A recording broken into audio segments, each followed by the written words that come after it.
अब यहाँ पे बात कर लेते हैं ऑर्गन्स एंड ऑर्गेनील्स के डिफरेंस की।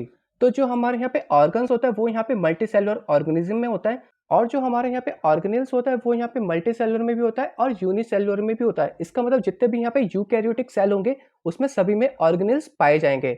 अब यहाँ पे बात कर लेते हैं इसके सेकंड डिफरेंस की। इसका जो यहाँ पे साइज होता है वो यहाँ पे क्या होता है, लार्ज होता है और मैक्रोस्कोपिक होता है, मतलब इसको हम यहाँ पे नेकेड आई से देख सकते हैं। जबकि जो यहाँ पे ऑर्गेनील्स होता है वो काफी स्मॉल साइज का होता है, इसके लिए हमें यहाँ पे माइक्रोस्कोप की जरूरत पड़ती है। अब यहाँ पे बात कर लेते हैं इसके थर्ड डिफरेंस की। ऑर्गन जो होता है वो यहाँ पे क्या होता है, बॉडी के एक्सटर्नल एंड इंटरनल दोनों में पाया जाता है, जबकि जो ऑर्गेनिल्स होता है वो यहाँ पे क्या होता है, ज्यादातर इंटरनली होता है, जिसको हम यहाँ पे क्या बोलते हैं, इंट्रासेलुलर बोलते हैं। अब मैं यहाँ पे बात कर लेता हूँ उसके फोर्थ पॉइंट की।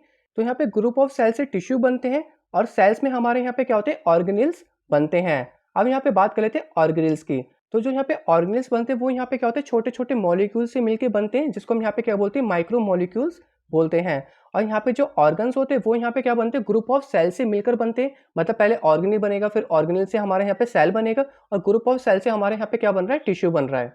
अब यहाँ पे बात कर लेते हैं इसके फिफ्थ पॉइंट की। इसके जो यहाँ पे ऑर्गन्स होते हैं वो यहाँ पे क्या करते हैं, एक तरह का ऑर्गन सिस्टम क्रिएट करते हैं, जिसकी वजह से यहाँ पे ऑर्गेनिज्म की बॉडी बनती है।